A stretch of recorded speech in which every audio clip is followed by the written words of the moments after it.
El cuadro que estás viendo fue pintado en 1841 y tiene un nombre bastante potente, Pandemonium. Y ahora viene lo interesante. Lo que tienes delante no es una escena cualquiera del infierno. Aquí vemos a Satanás en el centro de todo, de pie, con una presencia casi dominante, como si acabara de lograr algo enorme, algo que lo cambia todo. Acaba de levantar el mayor palacio del infierno, un lugar destinado a ser la capital donde se reunirán todos los demonios del inframundo. Pero fíjate bien en lo que está pasando alrededor. Está de pie sobre unas rocas, rodeado de lava hirviendo, como si el propio entorno estuviera reaccionando a lo que ha creado. Y en el fondo, un rayo cae con fuerza, como si el cielo también estuviera respondiendo a ese momento, casi como una celebración o una advertencia. Y esto no acaba aquí.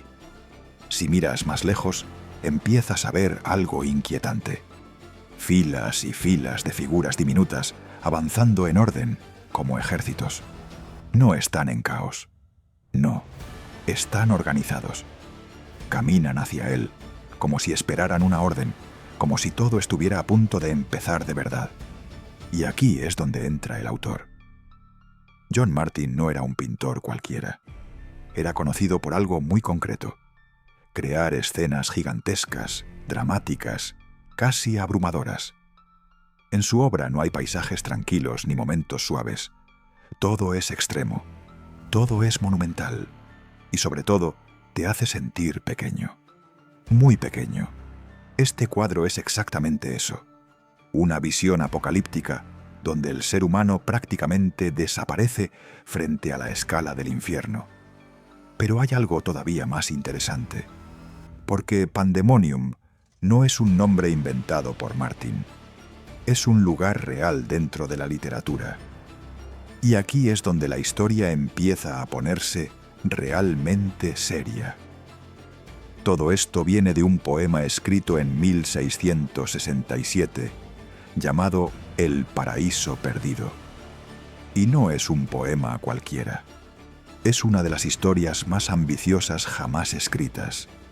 En ella se narra la rebelión de Satanás contra Dios, su caída desde el cielo junto a todos los ángeles que lo siguieron, y cómo, tras esa derrota, se construye el infierno como su nuevo dominio. Pero lo realmente interesante no es solo lo que cuenta, es la forma en la que lo cuenta. Porque Milton no describe el infierno como un simple lugar de castigo. Lo convierte en algo mucho más complejo. Un espacio organizado, jerárquico, casi político. Y ahí es donde aparece Pandemonium, la capital del infierno. El centro de poder donde todos los demonios se reúnen para decidir su futuro. Y ahora vuelve al cuadro. Porque John Martin no está inventando nada desde cero. Está visualizando literalmente esa idea. Está dando forma a un concepto literario que ya de por sí era gigantesco, y lo convierte en algo aún más extremo, más inmenso, más imposible de ignorar. No es casualidad. Su objetivo era muy concreto: que el espectador se sintiera insignificante, como si estuviera viendo el mundo desde un punto tan pequeño que todo lo demás lo supera por completo. Y en Pandemonium lleva esa idea todavía más lejos. Aquí no pinta simplemente el infierno como un lugar de sufrimiento. No, pinta algo mucho más inquietante: su capital, el centro de poder, el punto donde todo ese caos no solo existe, sino que se organiza. Y aquí está lo que lo hace realmente perturbador. No estamos viendo un infierno descontrolado. Estamos viendo un sistema funcionando, un orden dentro del caos. Y eso es lo que incomoda de verdad. Porque lo desordenado asusta, pero lo organizado dentro del desastre asusta todavía más. Ahora párate un segundo y fíjate bien en una cosa.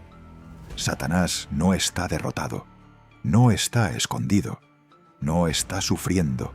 todo lo contrario, está de pie, erguido, en el centro exacto de la escena. Y no solo eso, parece completamente consciente de su posición, como si no estuviera viendo un infierno recién creado, sino un triunfo, como si todo lo que lo rodea no fuera consecuencia de una caída, sino de una conquista, y ese detalle lo cambia absolutamente todo, porque de repente lo que parecía un castigo se transforma en otra cosa. Ya no es un lugar de condena, es un territorio, un dominio, un espacio que está siendo construido, organizado, estructurado. Y si te fijas en las figuras alrededor, pasa algo todavía más interesante. No están simplemente desparramadas en el caos. Se mueven con dirección, con orden, como si estuvieran siguiendo una jerarquía invisible. Y ahí es donde la obra se vuelve realmente incómoda, porque empieza a parecer menos un infierno y más una civilización en formación.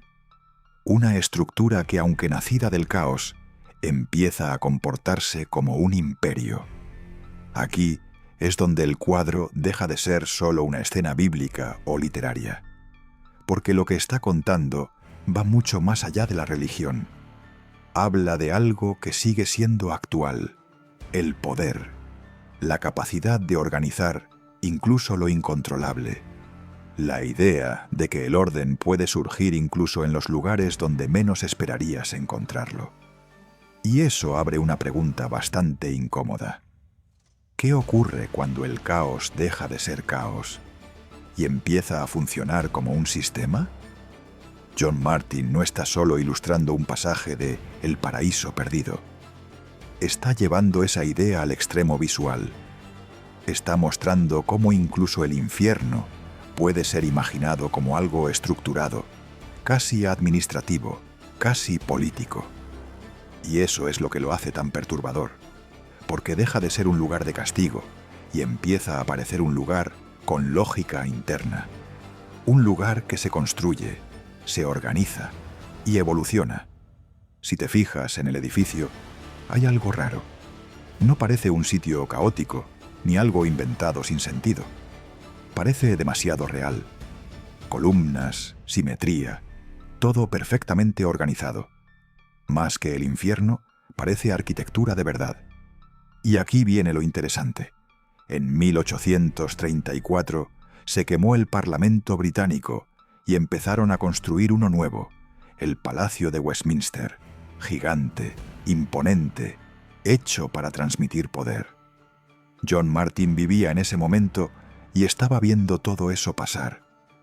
Así que cuando pinta Pandemonium, no está imaginando tanto como parece, sino tomando lo que tiene delante y llevándolo al extremo.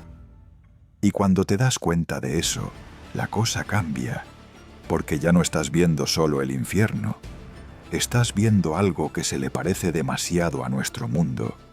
Y probablemente por eso esta obra sigue siendo tan impactante hoy en día. No es solo su tamaño, no es solo su dramatismo, es la sensación que deja cuando te alejas.